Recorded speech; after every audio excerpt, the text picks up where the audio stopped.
La voici, la voilà, la masterclass dans laquelle je partage avec toi la méthode pour arrêter de t'éparpiller dans ta communication et pour arrêter de perdre ton temps.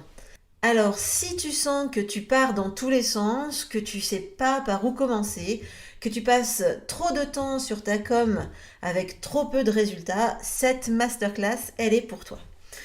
J'y partage les mythes qui font que tu t'éparpilles et que tu pars dans tous les sens. Je te dirai aussi ce que tu peux mettre en place rapidement pour arrêter de t'épuiser dans ta com, mais surtout, à la fin de la masterclass, je te montrerai le système qui te permettra de structurer ta com pour gagner du temps et savoir par où commencer. Bref, je te partage ma méthode pour communiquer sans s'épuiser. Alors si ça te dit, si tu veux me rejoindre dans la masterclass, il te suffit de cliquer sur le lien qui est dans la description de cet épisode de podcast. Je serai ravie de te retrouver et de discuter avec toi.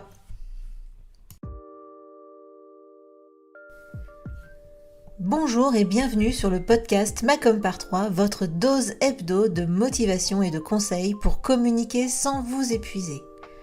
Je suis Hélène Gazul et je suis experte en visibilité pour les solopreneurs. Il y a quelques années maintenant, j'ai quitté le salariat pour enfin créer le job qui correspond à mon équilibre de vie. L'occasion pour moi de constater qu'il ne suffit pas d'être expert dans son domaine pour être entrepreneur. Il faut être aussi comptable, commercial, informaticien, RH et évidemment communicant. Alors, j'ai choisi d'être la partenaire com des entrepreneurs multicasquettes que nous sommes tous. À travers ce podcast et mes accompagnements, je vous partage mes conseils et mon expérience pour vous aider à communiquer simplement sans vous épuiser. Mais plus que tout, mon objectif est que vous passiez à l'action. Les conseils inapplicables et les to-do list sans fin, très peu pour moi.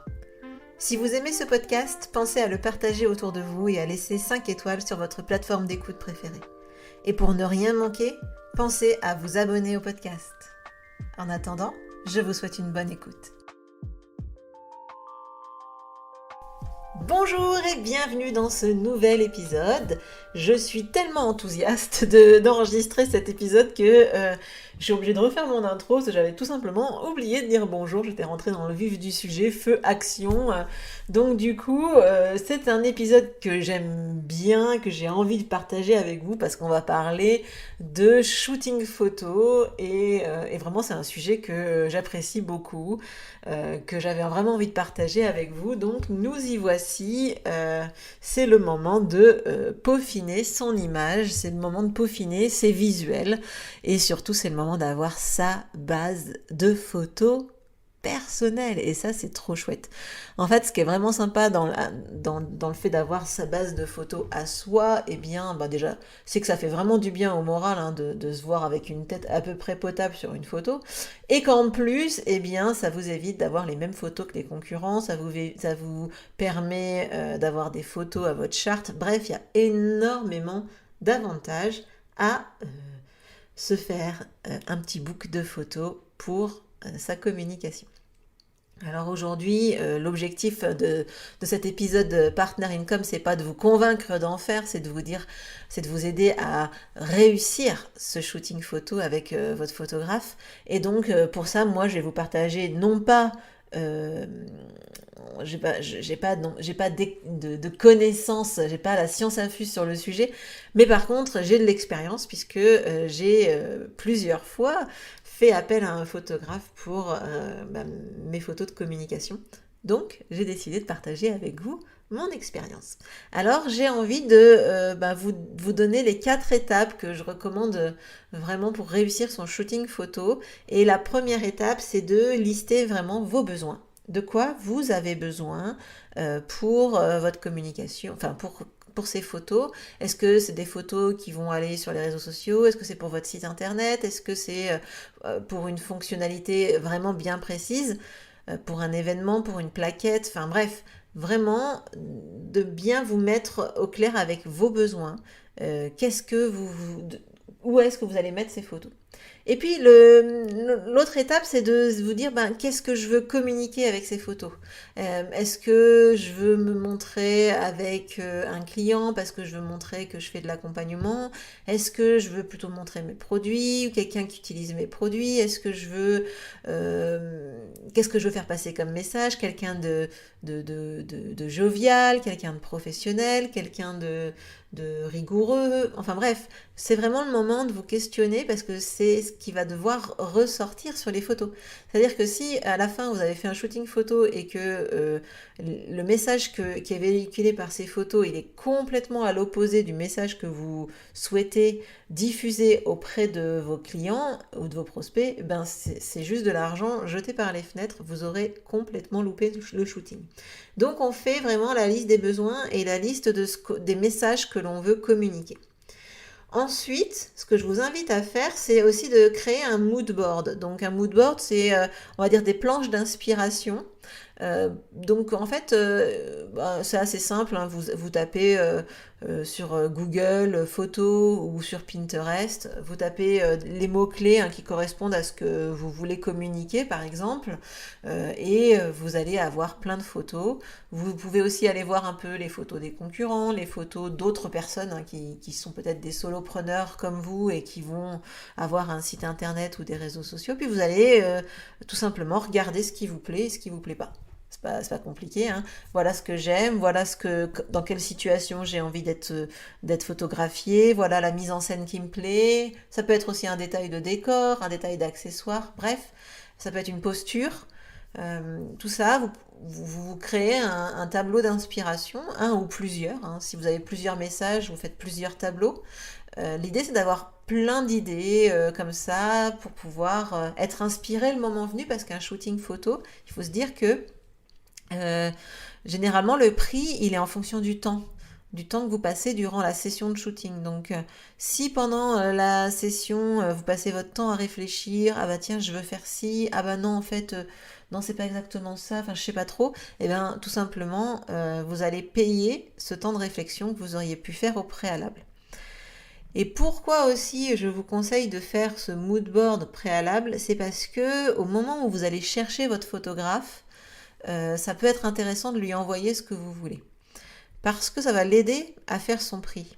Les photographes, pour eux, c'est compliqué. Ils vont avoir plusieurs options. Ça peut être en extérieur, en intérieur. Ça peut être de la photo studio, posée, lumière naturelle, lumière artificielle. Tout ça, c'est des choses qui rentrent en ligne de compte quand ils doivent faire leur devis. Et aussi, il y en a qui sont plus ou moins à l'aise avec différents types de photos. Et donc ça va vous permettre de vraiment sélectionner le bon photographe qui va bien correspondre à vos besoins. Donc là, c'est l'étape 3, c'est sélectionner ce photographe. Donc en fonction déjà de son style artistique, hein, de son œil, vous pouvez tout simplement aller voir son site internet ou son compte Instagram ou n'importe où il communique. Vous pourrez voir ce qu'il propose.